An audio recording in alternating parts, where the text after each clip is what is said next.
You might be missing out on 5 free websites that can make you a better musician. In this video, I'll be going over what these 5 websites are, how you can use them, and why they're really relatable to you as a musician, producer, and artist. You don't want to miss out on any of these websites because none of them are actually the same, and they're all going to give you a different superpower to your music. But first, are these sites actually free, or are they just free to sign up and then you actually have to pay for them later? They are completely free. However, there's one thing that's going to cost you to make these websites work, but it's not your credit card. It's going to cost you in time and discipline. So if you're just a lazy musician and you're not willing to put the work in, then these websites aren't going to work for you. So with that out of the way, what's the first site? Have you ever struggled to come up with a clever lyric or phrase? I totally know I have. This site is going to help you extend your vocabulary to help you write better, more authentic lyrics. It's called OneLook. Think of OneLook as like a thesaurus on steroids. Use it to search for relatable words, mentions, or even some lyrical suggestions. Let's say I'm looking to write a lyric about driving in the city lights, but I want to find a better word for driving. I can search driving,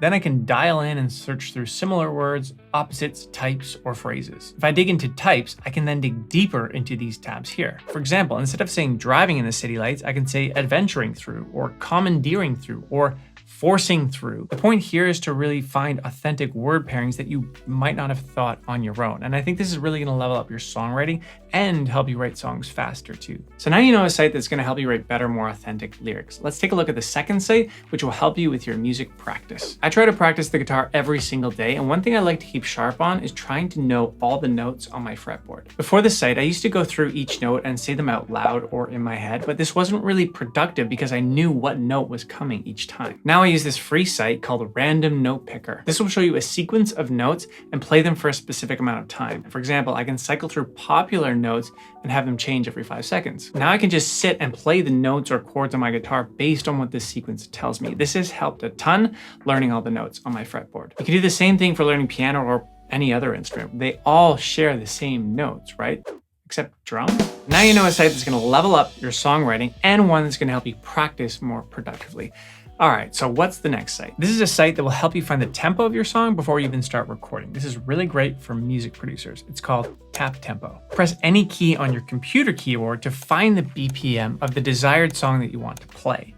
Or if you're trying to find the BPM of a song you already know, just tap the tempo. Tap tempo is going to instantly give you the suggested tempo. For example, when I'm starting to produce a song, I will have an internal tempo of how fast I want the song to be.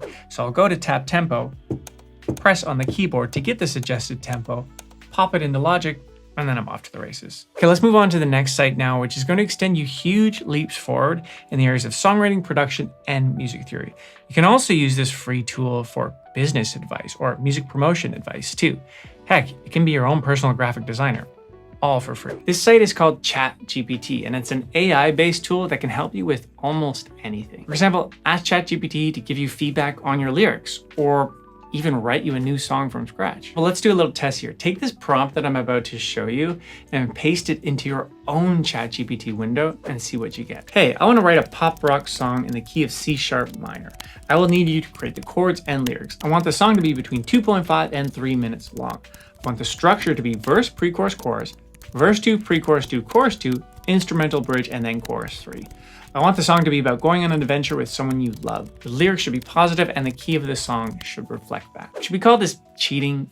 Maybe. It does feel like we're taking a little bit away from the creative process, but a good thing is just use it as a starting point, or if you're ever feeling stuck. You can also use ChatGPT for things like this too. Use it to find chords in a song. Use it to make album art for you. Ask it to create song titles for you. Ask how you should promote your next single. Now that you've learned about ChatGPT, let me show you the next site that will have your friends thinking you're a musical genius. Have you ever struggled to figure out what chords that you should play in a song? This free site is called Piano Keyboard Guide. It's nothing super special, but it just nicely lays out all the chords in major and minor keys. For example, if your song is in A major and you're playing like a D, E, A chord progression, but you're not sure what other chords you can go to, look at the chart and then you can see that you could also play, for example, F# minor, where you can go to in a bridge or maybe a chorus. I eventually want to have all these charts memorized, I don't yet, but until then, I use these a lot. Using these charts is also going to get you familiar with the Nashville numbering system, which is going to have your friends thinking you're some kind of